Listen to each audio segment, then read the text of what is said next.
Hello horror నేస్తాలు, welcome to ghost tales Telugu YouTube channel.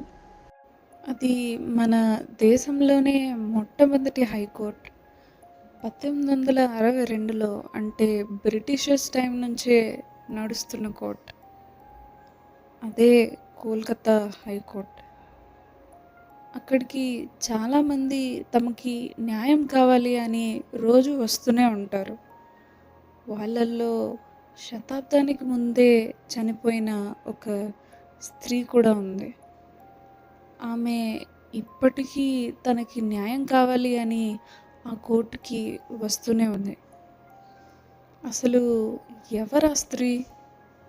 అంతేకాదు, ఆ కోర్టుకి పారానార్మల్ ఇన్వెస్టిగేటర్స్ గ్రూప్, అంటే అక్కడ అసలు దెయ్యాలు ఉన్నాయా అని ఇన్వెస్టిగేషన్ చేయడానికి వచ్చే బృందం అక్కడ ఒక రాత్రి ఉండడానికి పర్మిషన్ ఎందుకు పెట్టుకుంది? అసలు రూమ్ నెంబర్ 11కి ఈ జరుగుతున్న సంఘటనలకి సంబంధం ఏంటి? ఇవన్నీ మనం ఈ వీడియోలో తెలుసుకుందాం. అది 2023. ఆ కోర్టులో ఒక కేసు నడుస్తుంది.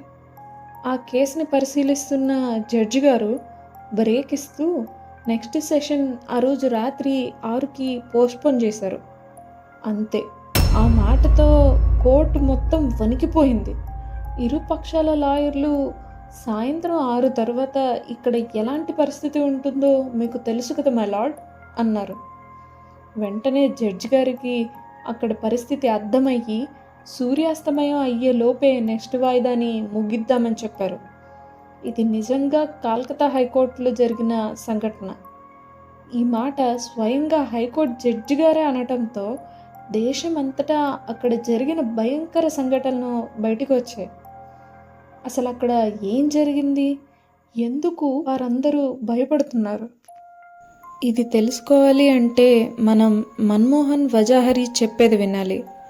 వాళ్ళిద్దరూ అక్కడ కోర్టులో పనిచేస్తున్న గవర్నమెంట్ ఎంప్లాయీస్. అది చలికాలం, సూర్యుడు త్వరగా అస్తమించాడు.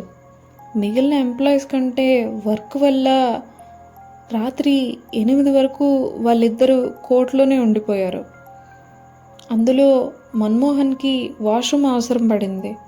టాయిలెట్కి వెళ్ళి వస్తాను అని తన స్నేహితుడికి చెప్పాడు. ఆ టాయిలెట్ ఉండేది ఆ స్త్రీ సంచరిస్తుంది అని చెప్పుకునే రూమ్ నెంబర్ 11 దగ్గరలో.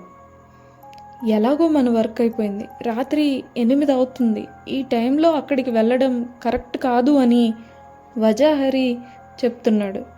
ఇవేమీ పట్టించుకోకుండా మన్మోహన్ టాయిలెట్కి బయలుదేరాడు.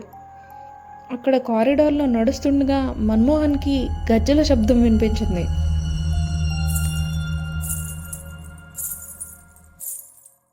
మన్మోహన్కి మెల్లగా భయం పుట్టడం స్టార్ట్ అయింది. అయినా కూడా టాయిలెట్ దగ్గరికి ఆల్మోస్ట్ రీచ్ అయిపోయాడు. కాబట్టి త్వరగా పని ముగించుకొని వెళ్ళిపోవడం మంచిది అని మన్మోహన్ ముందుకు నడిచాడు. మన్మోహన్ వెళ్ళి చాలాసేపు అయినా కూడా ఇంకా తిరిగి రాకపోవడంతో తనకి ఏమైందో అని భయంతో వజాహరి కూడా తన కోసం వెళ్ళాడు. అక్కడ వజాహరికి కారిడార్ నేలపై అపస్మారక స్థితిలో మన్మోహన్ కనిపించాడు. అతని పక్కన ఒక ఎరుపు రంగు చీర కట్టుకున్న మహిళ ఉంది. మన్మోహన్ మొహాన నీళ్లు కొట్టి అతన్ని లేపడానికి ప్రయత్నిస్తుంది. అక్కడ పనిచేసే మహిళ అయి ఉంటుంది అని వజాహరి ముందుకు నడిచాడు. దగ్గరికి వెళ్ళే కొద్దీ వజాహరికి అర్థమైన విషయం ఏంటి అంటే ఆ మహిళ మెడ మీద తలభాగం లేదు. వజాహరిని గమనించిన మహిళ మన్మోహన్ని అక్కడే వదిలేసి మాయమైంది. ఎలా అయినా తన స్నేహితుడిని అక్కడి నుంచి తీసుకువెళ్ళాలి అని ధైర్యం తెచ్చుకొని వజాహరి మన్మోహన్ని లేపి అతన్ని పట్టుకొని అక్కడి నుంచి బయటపడ్డాడు. అసలు ఆమె ఎవరు, ఎందుకని అక్కడ తిరుగుతుంది? దీనికి సమాధానం ఏంటి అంటే 1890లో ఒక మహిళ ఉండేది. ఆమె పేరు నిస్తార్ రౌత్. ఆమె వేశ్యావృత్తి చేస్తుండేది. శాలిగ్రామ్ అనే వ్యాపారస్తుడు ఆమె ఇద్దరు ఒకరినొకరు ప్రేమించుకొని పెళ్లి చేసుకోవాలనుకున్నారు. నిస్తార్ పేరుని కలకత్తా హైకోర్టులో వేశ్యగా నమోదు అవ్వటం వల్ల అది ఎప్పటికైనా తన వైవాహిక జీవితానికి ఒక మచ్చగా ఉండిపోతుంది అని తన పేరుని ఆ నమోదులోంచి తీసేయమని అర్జీ పెట్టుకుంది. కానీ ఆ కోర్టులో చాలామందికి ఆమె వేశ్యావృత్తి నుంచి బయటపడటం మింగుడు పడలేదు. ఎందుకంటే ఆమె చాలా అందంగా ఉండేదని. ఆమెని వదలటం ఇష్టం లేక ఆమెను ఆ పిటిషన్ వెనక్కి తీసుకోమని ఒత్తిడి చేశారు. ఆమె లొంగకపోయేసరికి ఆమె ప్రేమిస్తున్న శాలిగ్రామ్ మీద తప్పుడు కేసులు పెట్టి జైల్లో పెట్టారు. కొన్ని రోజులకి ఆమె శవం కోర్టు పరిసరాల్లో కనిపించింది. ఆమె తలనెవరో నరికేశారు. ఆ రోజు ఆమె ఎర్ర చీర గజ్జెలు పెట్టుకొని ఉంది. ఆ రోజు నుంచి ఆమె తలలేని ఆత్మ ఆ కోర్టులో ఎర్ర చీర గజ్జెలతో కనిపిస్తుంది అని అంటారు. ఆమె ఆత్మ ఒక్కటే కాదు, మరో ఆత్మ కూడా ఆ కారిడార్లో సంచరిస్తుంది అంటారు. ఆ వ్యక్తి పేరు తపిస్. ఆయన ఒక తిరుగుబాటు గేయ రచయిత. ఆయన్ని 1890లోనే బ్రిటిష్ వాళ్ళు అరెస్ట్ చేసి ఆ కోల్కతా హైకోర్టులోనే జీవిత ఖైదు విధించారు. తపిస్ ఖైదులో ఉన్నప్పుడు అతన్ని హింసించడానికి బ్రిటిష్ వాళ్ళు అతనికి భోజనం, నీళ్లు కూడా ఇచ్చేవారు కాదంట. ఆ కారణంగా తపిస్ నీళ్ల కోసం రోజూ అక్కడ అధికారులను ఆర్తనాదాలతో పిలిచేవాడంట. అలా తపిస్ కొన్ని రోజులకే మరణించాడు. అయితే మరణించాక కూడా తపిస్ ఆ రూమ్ నంబర్ 11 దగ్గర రోజు తిరుగుతూ ఆ రూమ్లోని నీళ్లకుండ దగ్గరకు వచ్చి మాయమయ్యేవాడంట. అంతేకాదు, ఆ రూమ్ నంబర్ 11లోనే చాలామంది ముద్దాయిలకి మరణశిక్ష విధించడం వల్ల అక్కడ చాలా ఆత్మలు ఉన్నాయి అని అక్కడి ఉద్యోగుల్లో ఒక కథ పుట్టుకొచ్చింది. ఇందులో ఎంత నిజం ఉంది అని 2023లో పారానార్మల్ ఇన్వెస్టిగేటర్స్ ఆ కోర్టులో ఒక రాత్రి గడపడానికి పిటిషన్ పెట్టుకున్నారు.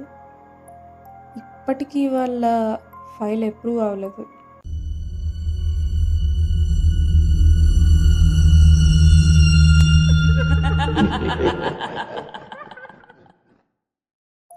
ఇదంతా విన్నాక మీకేమనిపిస్తుంది? నిజంగా కోల్కతా హైకోర్టులో ఆత్మలు ఉన్నాయా? లేదా ఇదంతా ఒట్టి పుకారే అనుకుంటున్నారా? నిజంగా పుకారే అయితే ఇంతమంది అధికారులు అక్కడ ఒక రాత్రి ఉండటానికి భయపడతారా? మీ అభిప్రాయం ఏంటో కామెంట్స్లో తెలియజేయండి. ఈ వీడియో నచ్చితే వీడియోని లైక్ చేయండి. మీ ఫ్రెండ్స్ అండ్ ఫ్యామిలీకి షేర్ చేయండి. మరిన్ని వీడియోల కోసం మన ఛానల్ని సబ్స్క్రైబ్ చేసుకోండి. వచ్చే వారం మరో గోస్టల్తో మీ ముందుంటా. అంటిల్ దెన్, జాగ్రత్త.